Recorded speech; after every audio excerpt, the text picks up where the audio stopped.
സ്ത്രീകൾ ദുഃഖിക്കുകയും കരയുകയും ചെയ്യുന്നതിൻ്റെ പ്രധാന കാരണം സ്വയം സഹതാപമായിരിക്കാം.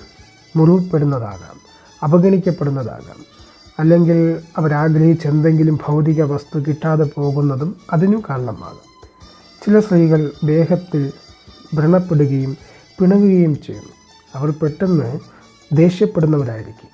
യാക്കോബിൻ്റെ ലേഖനം പറയുന്നത് നാം കോപത്തിന് താമസമുള്ളവരാകണം, എന്നാൽ അതിന് കാരണം മൂഢന്മാരുടെ മാർവിലല്ലോ നീരസം വസിക്കുന്നത്.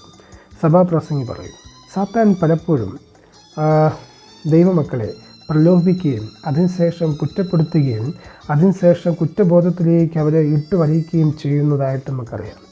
സാത്താൻ ഇത്തരം തന്ത്രങ്ങളെ സൂക്ഷിച്ചു കൊള്ളുക എന്ന് വേദപുസ്തകം നമ്മെ പ്രബോധിപ്പിക്കുന്നു. കുറ്റബോധത്തിൻ്റെ ചെളിക്കുണ്ടിൽ നിന്നും പെട്ടെന്ന് തന്നെ നാം ഓരോരുത്തരും എണീറ്റ് നമ്മുടെ പാപങ്ങളെക്കുറിച്ച് മാനസാന്തരപ്പെടുക, കർത്താവിലേക്ക് തിരിയുക. ഹല്ലേലൂയ.